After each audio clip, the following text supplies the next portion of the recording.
Welcome to On the Agenda, a recap of some significant actions taken at the most recent City Council meeting on September 4th. Some of the city's greatest attractions are our beautiful parks, state-of-the-art recreational facilities, and amenities. In fact, residents say area playgrounds are a key reason they and their families choose to live here. During the meeting, Mayor Pro Tem Jerry Wyatt responded to a letter to the editor in the Fort Bend Independent that criticized the city's spending on recreational facilities and amenities. Wyatt explained that he has addressed this issue many times, noting that in a 2008 referendum, 75% of residents citywide voted to approve bond money for parks projects. A portion of the monies were used for construction of the city center at Quail Valley and the Recreation and Tennis Center. Citizens told us exactly how to spend the bond money. The bond authorization passed in every voting box in the city, and 72%, 28,000 out of 39,000 registered voters participated in that election. Since we started fixing sidewalks, we have spent over $1.6 million, and that's not including the $2 million or so that we spent along Texas Parkway. This city, since 2010, has spent nearly $31 million on roads, bridges, streets, sidewalks, and other infrastructure. $31.9 million.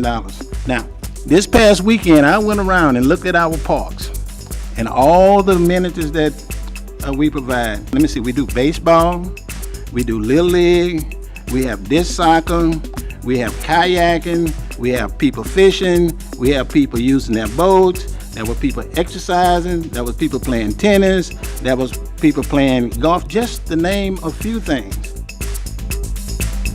Speaking of infrastructure enhancements, council members listened to a presentation on the 2012 Bond Committee schedule from City Manager Edward Broussard. Staff has looked at this as far as considered what would we need to be able to put together a bond committee. The thing that we're really looking at are some of the more urgent needs that would probably take over the next 5 years versus more extensive project or extensive capital projects that would probably be over a 10-year period instead.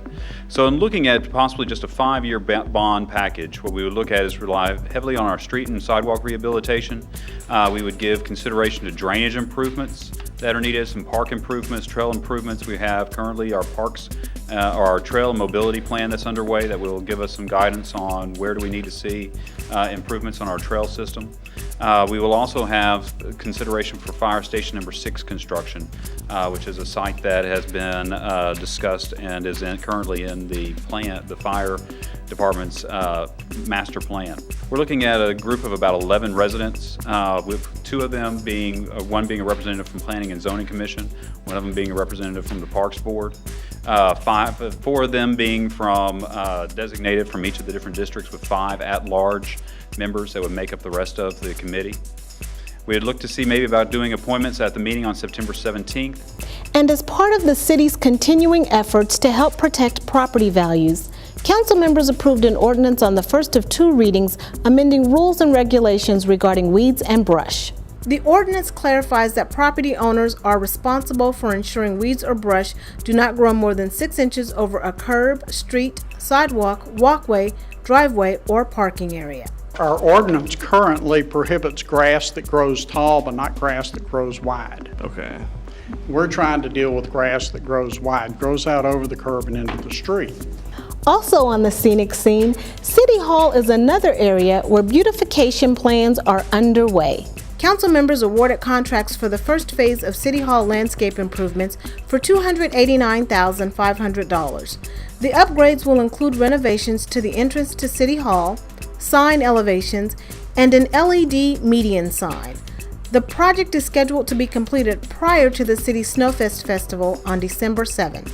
Council members authorized an agreement with the 5th Ward Redevelopment Corporation for housing rehabilitation services of about $55,000 through the city's Community Development Block Grant Program.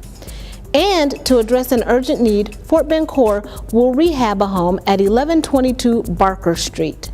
Moving on to economic development, one of the largest food distributors in the nation is now building a large facility in our city. In recognition of that achievement, council members approved an ordinance on the second and final reading to change the name of Beltway Crossing to Ben E. Keith Way. Another major company that is one of the largest water bottlers in the United States is also coming to the Show Me City.